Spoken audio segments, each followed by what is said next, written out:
Rail की लाइनों के पार इस्लामाबाद की नई आबादी के मुसलमान जब सामान का मोह छोड़ जान का मोह लेकर भागने लगे तो हमारे पड़ोसी लहना सिंह की पत्नी चेती, तुम हाथ पर हाथ धरे नामर्दों की भांति बैठे रहोगे? सरदारनी ने कहा, और लोग एक से एक बढ़िया घर पर कब्जा कर लेंगे। सरदार लहना सिंह और चाहे जो सुन ले, परंतु औरत जात के मुंह से नामर्द सुनना उन्हें कभी गवारा न था। इसलिए उन्होंने अपनी ढीली पगड़ी को उतारकर फिर से जूड़े पर लपेटा, धरती पर लटकती हुई तहमद का किनारा कमर में खोसा, कृपाण को म्यान से निकालकर उसकी धार का निरीक्षण करके उसे फिर म्यान में रखा और फिर इस्लामाबाद के किसी बढ़िया नए मकान पर अधिकार जमाने के विचार से चल पड़े। वे अहाते ही में थे कि सरदारनी ने दौड़कर एक बड़ा सा ताला उनके हाथ में दे दिया। मकान मिल गया तो उस पर अपना कब्जा कैसे जमाओगे? सरदार लहना सिंह ने एक हाथ में ताला लिया, दूसरा कृपाण पर रखा और लाइनें पार कर इस्लामाबाद की ओर बढ़े। खालसा कॉलेज रोड अमृतसर पर पुतली घर के समीप ही हमारी कोठी थी। उसके बराबर एक खुला अहाता था। वहीं सरदार लहना सिंह चारा काटने की मशीनें बेचते थे। अहाते के कोने में 2-3 अंधेरी सीली कोठरियां थी। मकान की किल्लत के कारण सरदार साहब वहीं रहते थे। यद्यपि काम उन्होंने 1,500-2 हजार रुपये से आरंभ किया था, पर लड़ाई के दिनों में किसानों के पास रुपये का बाहुल्य होने से उनका काम खूब चमका। रुपया आया तो सामान भी आया और सुख सुविधा की आकांक्षा भी जगी। यद्यपि प्रारंभ में उस अहाते और उन कोठरियों को पाकर पति पत्नी बड़े प्रसन्न हुए थे, परंतु अब पत्नी, जो सरदारनी कहलाने लगी थी, उन कोठरियों तथा उनकी सील और अंधेरे को अतीव उपेक्षा से देखने लगी थी। ग्राहकों की मशीनों की फुर्ती दिखाने के लिए दिन भर उसमें चारा कटता रहता था। अहाते भर में मशीनों की कतारें लगी थी, जो भावना रहित हो अपने तीखे छुरों से चारे के पुले काटती रहती थी। सरदारनी के कानों में उनकी कर्कश ध्वनि हथौड़ों की अनवरत चोटों सी लगती थी। जहाँ तहाँ पड़े हुए चरी के पूले और चारे के ढेर अब उसकी आंखों को अखरने लगे। सरदार लहना सिंह तो यद्यपि उनकी पगड़ी और तहमद रेशमी हो गई थी और उनके गले में लकीरदार गबरून की कमीज का स्थान घुटनों तक लंबी बोस्की की कमीज ने ले लिया था, वही पुराने लहना सिंह थे। उन्हें न कोठरियों की तंगी अखरती थी, न तारीकी, न मशीनों की कर्कशता, न चारे के ढेरों की निरीहता, बल्कि वे तो इस सारे वातावरण में बड़े मस्त रहते थे। वे उन सरदारों में से हैं जिनके संबंध में एक सिख लेखक ने लिखा है कि जिधर से पलट कर देख लो सिख दिखाई देंगे। कुछ पतले दुबले हों, यह बात नहीं है। अच्छे खास हष्ट पुष्ट आदमी थे और उनकी मर्दुमी के परिणाम स्वरूप 5 बच्चे जोंकों की तरह सरदारनी से जिपटे रहते थे। परंतु यह सरदारनी का ढंग था। उसे यदि सरदार लहना सिंह से कोई काम कराना होता जिसमें कुछ बुद्धि की आवश्यकता हो, तो वह उन्हें बुद्धू कहकर उकसाती, और यदि ऐसा काम कराना होता जिसमें कुछ बहादुरी की जरूरत हो, तो उन्हें नामर्द का ताना देती। उसका ढंग था तो खासा अशिष्ट पर रुपया आने और अच्छे कपड़े पहनने ही से तो अशिष्ट आदमी शिष्ट नहीं हो जाता। फिर सरदारनी को नए धन का भान चाहे हो, शिष्टता का भान कभी न था। सरदार लहना सिंह इस्लामाबाद पहुँचे तो वहाँ मार धाड़ मची हुई थी। उनकी चारा काटने की मशीनें जिस प्रकार भावना रहित होकर चरी के निरीह पूले काटती थी, कुछ उसी प्रकार उन दिनों एक धर्म के अनुयायी दूसरे धर्म के अनुयायियों को काट रहे थे। सरदार लहना सिंह ने अपनी चमचमाती हुई कृपाण निकाली कि यदि किसी मुसलमान से मुठभेड़ हो जाए तो तत्काल उसे अपनी मर्दुमी का प्रमाण दे दे, परंतु इस ओर जीवित मुसलमान का निशान तक न था। हाँ, गलियों में रक्तपात के चिन्ह अवश्य थे और दूर लूट मार की आवाज़ें भी आ रही थी। तभी जब वे सतर्कता से बढ़े जा रहे थे, उनको अपने मित्र गुरुदयाल सिंह मकान का ताला तोड़ते दिखाई दिए।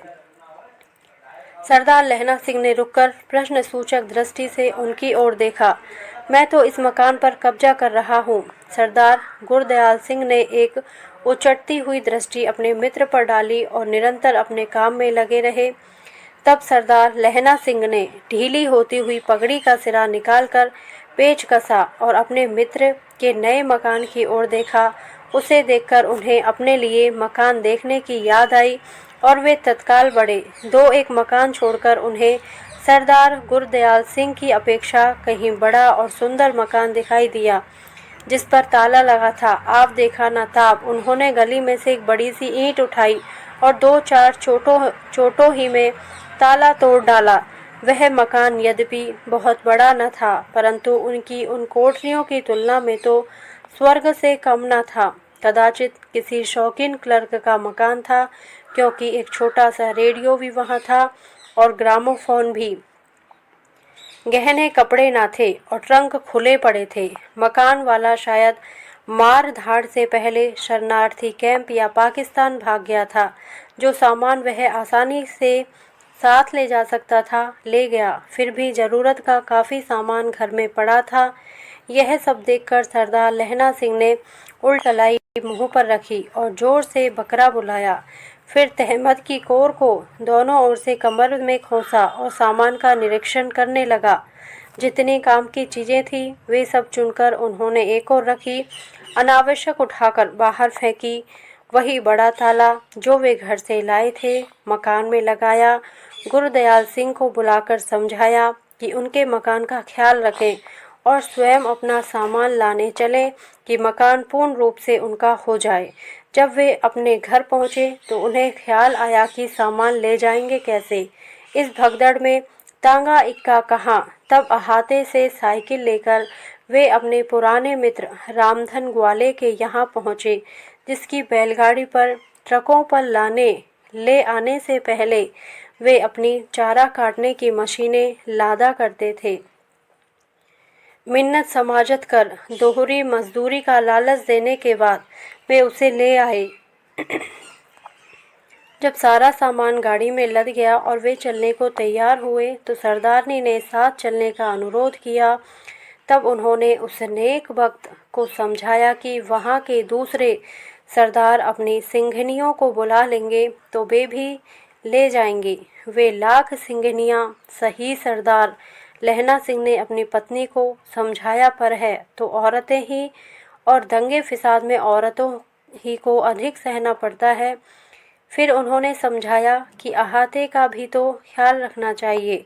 शरणार्थी धड़ाधड़ आ रहे हैं, कौन जाने यहाँ घर खुला देखकर जम जाएं। सरदारनी मान गई, परंतु जब सरदार लहना सिंह चलने लगे तो उसने सुझाया कि वे सामान के साथ चारा काटने की एक मशीन ले जाकर अवश्य अपने नए घर में स्थापित कर दें, ताकि उनकी मिल्कियत में किसी प्रकार का संदेह न रहे और सभी को पता चल जाए कि यह मकान चारा काटने की मशीनों वाले सरदार लहना सिंह का है।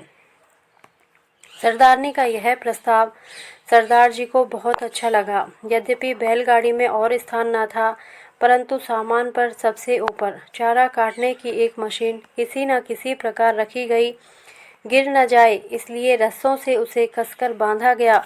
और सरदार लहना सिंह अपने नए घर पहुँचे।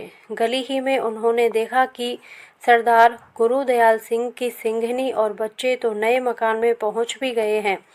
तब उन्हें लगा कि उनसे भारी गलती हो गई है, उन्हें भी अपनी सिंघनी को तत्काल ले आना चाहिए। यदि पतला दुबला गुरदयाल अपनी सिंघनी को ला सकता है तो वे क्यों नहीं ला सकते। यह सोचना था कि सारे सामान को उसी प्रकार जोड़ी में रख वही बड़ा सा ताला लगा। उन्होंने गुरदयाल सिंह से कहा कि भाई जरा ख्याल रखना, मैं भी अपनी सिंघनी को ले आऊं, संगत हो जाएगी। और उसी बैलगाड़ी पर सरदार लहना सिंह उल्टे पांव घर लौटे। घर पहुंचकर उन्होंने अपनी सरदारनी को बच्चों के साथ तत्काल तैयार होने के लिए कहा, परंतु 1-1.5 घंटे बाद जब अपने बीवी बच्चों सहित सरदार लहना सिंह इस्लामाबाद पहुंचे तो उनके नए मकान का ताला टूटा पड़ा था। ड्योढ़ी से उनका सारा सामान गायब था। केवल चारा काटने की मशीन अपने पहरे पर मुस्तैदी से जमी हुई थी। घबराकर उन्होंने गुरुदयाल सिंह को आवाज़ दी, परंतु उनके मकान में कोई और सरदार विराजमान थे। उनसे पता चला कि गुरुदयाल सिंह दूसरी गली के एक और अच्छे मकान में चले गए हैं। तब सरदार लहना सिंह कृपाण निकालकर अपने मकान की ओर बढ़े। देखे चोर और क्या क्या ले गए हैं। ड्योढ़ी में उनके प्रवेश करते ही दो लंबे तड़ंगे सिखों ने उनका रास्ता रोक लिया। बैलगाड़ी पर सवार उनकी बीवी बच्चों की ओर संकेत करते हुए उन्होंने कहा कि यह मकान शरणार्थियों के लिए नहीं है, इसमें थानेदार बलवंत सिंह रहते हैं। थानेदार का नाम सुनकर लहना सिंह की कृपाण म्यान में चली गई और पगड़ी कुछ और ढीली हो गई। हुजूर, इस मकान पर तो मेरा ताला पड़ा था, मेरा सारा सामान। चलो चलो बाहर निकलो, अदालत में जाकर दावा करो, दूसरे के सामान को अपना बताते हो। और उन्होंने सरदार लहना सिंह को ड्योढ़ी से ढकेल दिया। तभी लहना सिंह की दृष्टि चारा काटने की मशीन पर गई और उन्होंने कहा, देखिए यह मेरी चारा काटने की मशीन है, किसी से पूछ लीजिए, मुझे यहाँ सभी जानते हैं।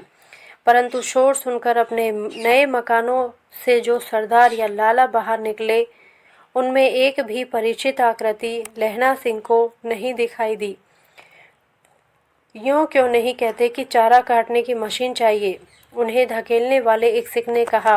और वह अपने साथी से बोला, सुठ ओ करतारा सिंघा, मशीनो बाहर, गरीब शरणार्थी हण, असा यह मशीन साली की करनी है।